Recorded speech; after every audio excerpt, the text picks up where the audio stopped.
আসসালামু আলাইকুম প্রিয় দর্শক, আপনারা জানেন যে বিভিন্ন সময়ে এই সরকারকে আপনারা বলতে শুনবেন যে বাংলাদেশে গণমাধ্যমগুলো, মিডিয়াগুলো অবাধ স্বাধীনতা ভোগ করছে। মানে এত স্বাধীনতা কখনো ভোগ করেনি বাংলাদেশের মিডিয়া, এ ধরনের কথা বলা হয়ে থাকে। কিছুটা যে স্বাধীনতা নেই তা আমি বলছি না, কিন্তু সেটার মাত্রাটা কতটুকু। অথবা যদি আমি অন্যভাবে বলি যে কোনো একটা সরকার যখন নাকি মিডিয়ার স্বাধীন কর্মকাণ্ডকে, স্বাধীন প্রকাশকে আপত্তি জানায় অথবা সেটা নিয়ে তারা অস্বস্তি বোধ করে, সেটা কেন করে? বেসিক্যালি তারা করে হলো যখন নাকি সরকারের কোনো কর্মকাণ্ডের সমালোচনা করা হয়, এই সমালোচনা তারা সহ্য করতে পারে না, এবং সহ্য করতে পারে না বলেই তারা মিডিয়ার মুখ বন্ধ করতে চায়, সমালোচনার মুখ বন্ধ করতে চায়। সাধারণ নাগরিক যখন সমালোচনা করে তাকে ভয় দেখায়। এটা আমরা কিন্তু অনেক বছর ধরে দেখে আসছি। কাজেই গত বছরের আওয়ামী লীগ সরকার চলে যাওয়ার পর 5ই আগস্ট, 8ই আগস্ট আওয়ামী লীগ সরকারের পর নতুন সরকার ডক্টর ইউনূসের সরকার দায়িত্ব নিলেন। এর ঠিক এক মাসের মাথায় এসে, এক মাস পর এসে সেপ্টেম্বরের 11 তারিখে, আমাদের নিশ্চয়ই মনে আছে, ডক্টর মোহাম্মদ ইউনূস জাতির উদ্দেশ্যে একটা ভাষণ দিয়েছিলেন, এবং সেই ভাষণে তিনি স্পষ্ট করে বলেছিলেন যে মন খুলে আমাদের সমালোচনা করুন। কাকে বলেছিলেন? মিডিয়াকে বলেছিলেন, সাধারণ মানুষকে বলেছিলেন। উনি মত প্রকাশের স্বাধীনতা কতটা বিশ্বাস করেন তার প্রমাণ হিসাবে উনি এই কথাটা বলেছিলেন। আমি যদি ওনার কথাটা হুবহু বলি আপনাদেরকে, উনি কি বলেছিলেন? উনি বলেছিলেন, আমরা সবাইকে বলে দিয়েছি আপনারা মন খুলে আমাদের সমালোচনা করেন, আমরা সবার মতামতের প্রতি শ্রদ্ধাশীল। তো এটার পর আমরা বিভিন্ন সময় দেখেছি, হ্যাঁ এটা ঠিক যে অনেকেই মন খুলে সমালোচনা করেছেন, আমি নিজেও করেছি, আমি নিজেও অনেক কথা বলেছি। কিন্তু ইন্টারেস্টিং হলো সেই সমালোচনাগুলির ফল কি হয়েছে। সেই সমালোচনার পরে কি যে বিষয়ে সমালোচনা করা হয়েছে সেটা লজিক্যাল কি লজিক্যাল না, এটা নিয়ে কি সরকার কোনো ব্যাখ্যা দিয়েছে? সরকার কি বলেছে যে না আপনারা সমালোচনা করেছেন ঠিক আছে, বাট আমরা মনে করি এর চেয়ে এটাই ভালো, আমরা এই জন্য এটা করছি। সমালোচনা করার অর্থটা কি? যে আপনি এটা নিয়ে একটা সেকেন্ড থট দিবেন, দ্বিতীয়বার চিন্তা করবেন যে এত লোক যেহেতু বলতেছে তাহলে আমরা দেখি কি হয়। অথবা আপনারা কোনো অ্যাকশনে যাবেন, বলবেন যে না আপনাদেরটা ঠিক না, আমাদেরটা ঠিক আছে, অথবা আপনারা চেঞ্জ করবেন। আমার বক্তব্য হলো যে কোনো একটা সমালোচনাকে সরকার গ্রহণ করেছেন, আমার কাছে সেরকম মনে হয়নি। যে কারণে একবার আমি একটু কৌতুক করে বলেছিলাম যে ডক্টর ইউনূস বলেছেন যে আপনারা মন খুলে সমালোচনা করুন, এবং তারপর একটা কথা বলেছেন কিন্তু আমরা কেউ শুনিনি, মনে মনে বলেছেন। সেটা হলো আপনারা যাই সমালোচনা করেন আমি সেটা কানেই তুলব না। এটা আমার কাছে মনে হয়েছিল বলে আমি বলেছিলাম। যা হোক, এরপর কি হলো? এরও অনেক দিন পর এই বছরের মে মাসে আমাদের press secretary mister Shafiqul Alam, উনি চট্টগ্রাম প্রেস ক্লাবে গিয়েছিলেন একটা আলোচনা সভায় অংশ নিতে। সেখানে যে উনি বলেছিলেন যে সাংবাদিকতায় বর্তমানে যে অবস্থা চলছে এর চেয়ে ভালো সময় আর কখনো আসেনি। উনি নিজে এক সময় সাংবাদিক ছিলেন, যদিও একটা সংবাদ মাধ্যমে চাকরি করতেন, বিদেশি সংবাদ মাধ্যম এএফপিতে চাকরি করতেন। তো এই সমস্ত সংবাদ মাধ্যমে না আসলে সরকারের সমালোচনা করার কোনো একটা সুযোগও থাকে না। আর এএফপির তো খুব বেশি একটা ছিল বলে আমি অন্ততপক্ষে আমার সাংবাদিকের জীবনে এএফপিকে খুব বিপ্লবী কোনো ভূমিকা রাখতে দেখেছি আমার মনে পড়ে না। অনেকটা নিরামিষ টাইপের সাংবাদিকতা উনি করেছেন এএফপিতে। তারপরেও উনি দেখেছেন তো অন্যান্যরা কেমন সাংবাদিকতা করেন, কি চাপের মুখে পড়েন, এগুলো উনি দেখেছেন। এবং ওই দেখার মাধ্যমে উনি কী বলেছেন, আমি ওই মে মাসের 2 তারিখে এই বছরের চট্টগ্রাম প্রেস ক্লাব উনি যে কথাগুলি বলেছেন সেখান থেকে আমি দুটো লাইন আপনাদের পড়ে শোনাই। উনি বলেছেন, আওয়ামী লীগ সরকার পতন ও অন্তর্বর্তী সরকার দায়িত্ব নেওয়ার পর এখন দেশে সাংবাদিকতার চর্চায় সব থেকে ভালো সময় যাচ্ছে। এই কথাটা ওনার বক্তব্য, এবং সাংবাদিকরা নাকি মন খুলে কথা বলতে পারছে। ভালো কথা। এখন আসেন, আমি এত আলোচনা এই পুরনো ঘটনা দুটো বললাম কেন সেটা একটু ব্যাখ্যা করি। বিষয়টা হলো এই যে গত 2 দিন আগে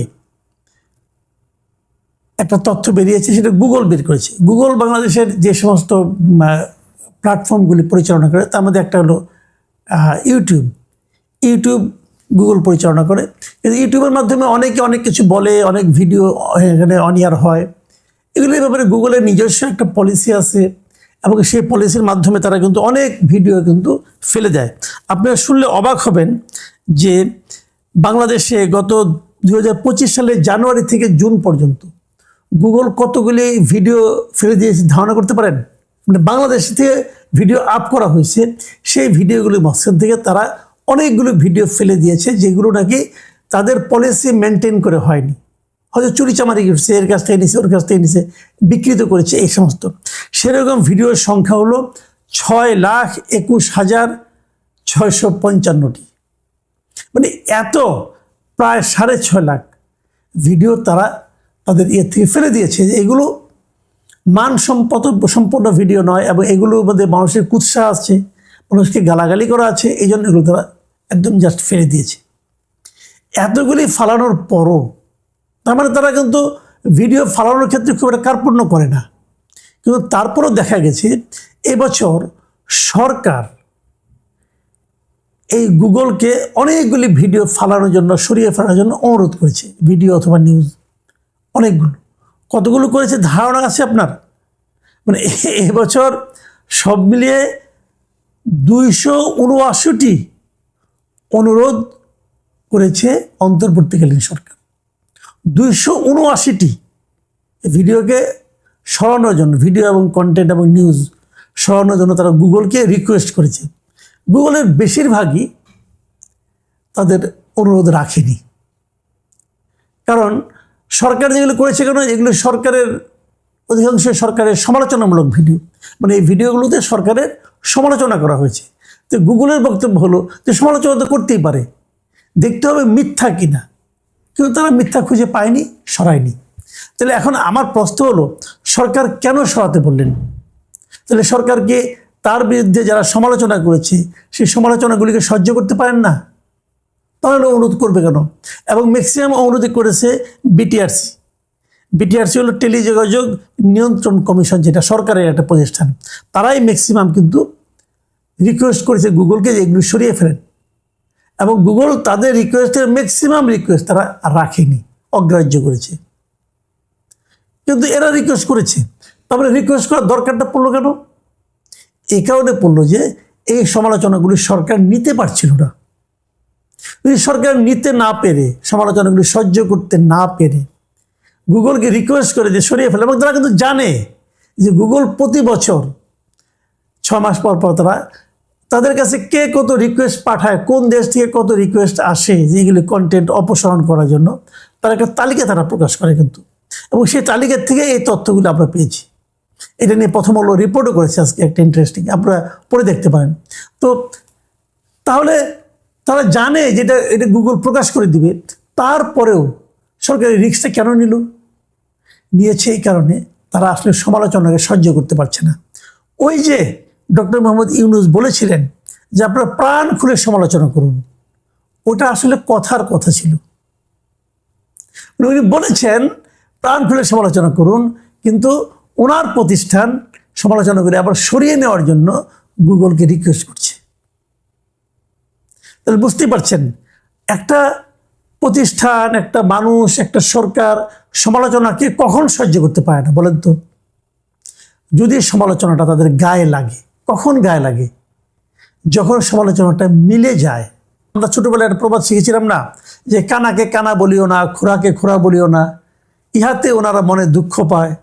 এখন সরকার যদি কানার মতো কাজ করে এবং সেটা যদি কেউ বলে দেয় যে এই লোকটা, এই সরকার কানার মতো কাজ করতেছে, সে যদি তার যদি কোনো একটা লোক দুর্নীতি করে, কেউ যদি বলে দেয় ওই লোকটা দুর্নীতি করতেছে, তখন তাদের গায়ে লাগবে। এবং এই গায়ে লাগার কারণেই তারা কিন্তু লজ্জা শরম খেয়ে, লজ্জা শরমের মাথা খেয়ে তারা গুগলকে রিকোয়েস্ট করেছে, ভাই এগুলো সরিয়ে নেন। তারা জানতো কিন্তু যে এগুলো তথ্য প্রমাণ ছাড়া রিকোয়েস্ট করলে কোনো লাভ নাই, গুগল সরায় নাই। তাহলে আসলে কি দাঁড়াচ্ছে? ডক্টর ইউনূস এবং তার সরকার মুখে যা বলে সেটা আসলে করে না, এবং তাদের সহ্য ক্ষমতাও অনেক কম। আগে সরকারগুলোর চেয়ে খুব বেশি সহ্য ক্ষমতা এই সরকার আছে এমনটি মনে করার কোনো কারণ নেই। ওই প্রেস সেক্রেটারি সাহেব যতই বলুন যে দেশের মানুষ এখন মানে মিডিয়া এখন স্মরণকালে সবচেয়ে বেশি মানে এত ভালো অবস্থায় কখনো ছিল না, উনি বলেছেন বটে, কিন্তু যারা মিডিয়ায় জব করেন, যারা এর মধ্যে জব হারিয়েছেন, আমরা যারা মিডিয়ার সঙ্গে জড়িত আছি, আমরা কিন্তু শফিক সাহেবের সঙ্গে একমত হতে পারি নাই। প্রিয় দর্শক, আপনারা নিশ্চয়ই বুঝতে পারছেন, আপনারা কিন্তু দেখবেন বাংলাদেশের মিডিয়াগুলো, পত্রিকাগুলো, টেলিভিশনগুলো সরকারের কোনো সমালোচনা কিন্তু করে না, কেবল স্তুতি, কেবল স্তুতি আর কেবল স্তুতি। যে স্তুতি তারা করে, আসলে কি সরকার অতটা ভালো করছে? ভালো করলে স্তুতি করবেন, আমার কোনো সমস্যা নেই, কিন্তু আসলে কি অতটা ভালো করছে? আমার মনে হয় না। এবং মনে হয় না বলেই সাধারণ দর্শক যারা আছে, পাঠক যারা আছে, তারা কিন্তু এখন মেইন স্ট্রিম মিডিয়াকে ত্যাগ করে অল্টারনেটিভ মিডিয়ার দিকে ঝুঁকছে। এটা সবার জন্য এটা অশনির সংকেত। প্রিয় দর্শক, আপাতত এ পর্যন্তই। আপনারা ভালো থাকবেন। আল্লাহ হাফেজ।